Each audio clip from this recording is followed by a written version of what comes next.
very much, Madam Speaker. Always an honor to rise to speak in this Assembly. I have to say I'm a little surprised by the government's reluctance to support this motion.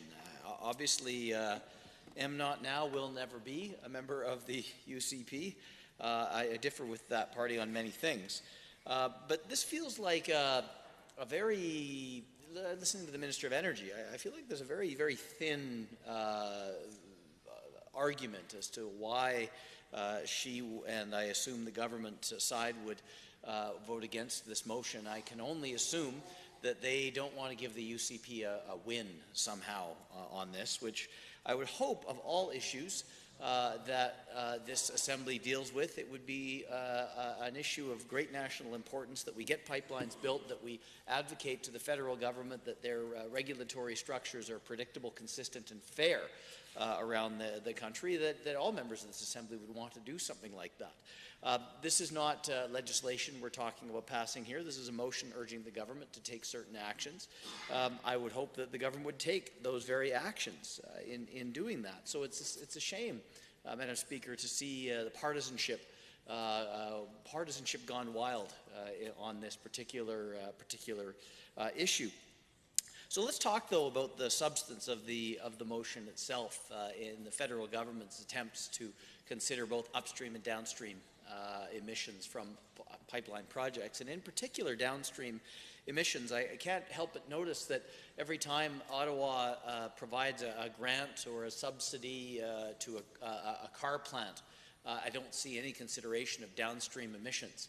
It's remarkable, you know, though, that automobiles in this country and around the world, they're the ones that consume the product that Alberta produces, that we ship very safely and responsibly through pipelines, yet the federal government seems reluctant not even considering downstream emissions when they would fund a project like that, like an auto plant. Let's talk about another example. One of the great products that comes out of Alberta's oil sands is jet fuel. A company called Bombardier produces airplanes that consume jet fuel, but yet I see absolutely no mention of the carbon emissions that are caused by the production of those airplanes themselves, or of course of the fuel that the airplanes themselves produce. And so it's deeply hypocritical for Ottawa to be imposing such restrictions on an industry that is specific primarily to Alberta, not exclusively. Other parts of this great country produce oil and gas, but pipelines certainly benefit the people of Alberta. But I would say without question they benefit the entire nation in many, many different ways. The other great concern with the shifting rules that seem to be happening coming out of Ottawa these days is having a tremendous impact on investment. Foreign investment in this country, domestic investment by energy companies. You know, that foreign capital that although Canada is geographically large, we simply don't have the population base, we don't have the business base to generate all of the investment that we need to unlock all of the natural resources in particular that we have in this country available to us, so we need foreign capital to support that.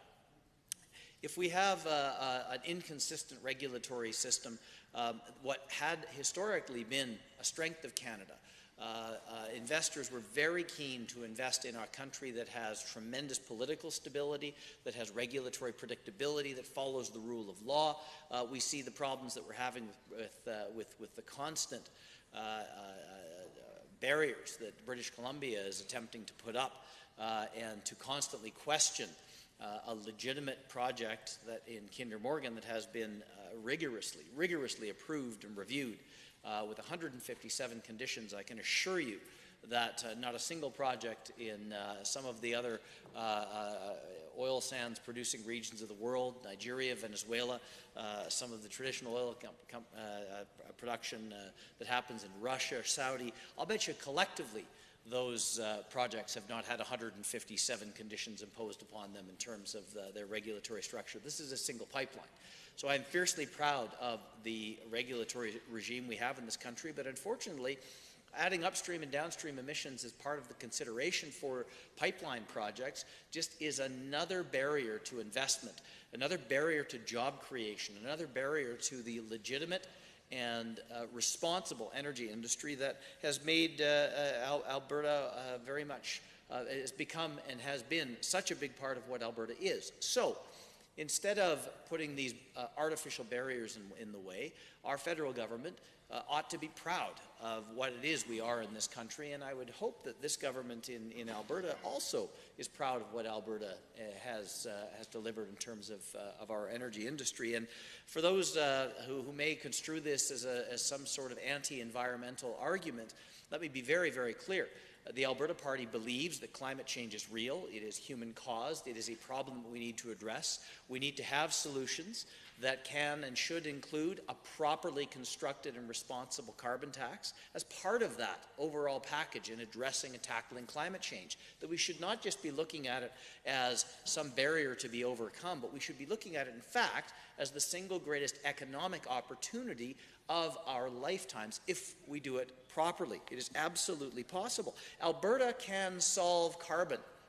That is going to help support our base industry in energy, oil, and gas, and it is going to help diversify our economy by creating companies and technologies that we can sell to the rest of the world, which is exactly what's happening just outside of Calgary at the Shepard generating natural gas power plant. NMAX, the new NMAX power plant.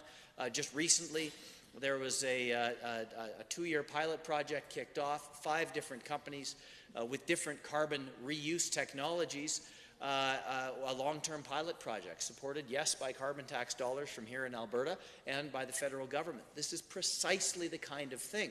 It's the only example of its kind anywhere in North America. So for anyone to say that Alberta is some sort of environmental laggard or irresponsible doesn't know the story, doesn't know the facts. It is Alberta that is going to solve carbon for the rest of the world. We are going to therefore enable the continued responsible development of our energy industry, and we're going to diversify our economy. It's absolutely possible, and it's happening right here in Alberta. So a motion like this, I think, is exactly the right way to go.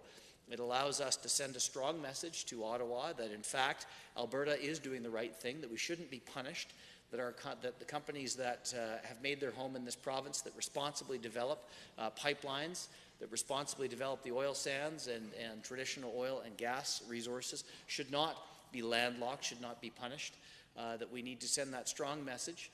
And I believe that's exactly what this motion does, and I would really urge the Minister of Energy and the entire government side to reconsider their opposition to this reasonable motion. Thank you, Madam Speaker.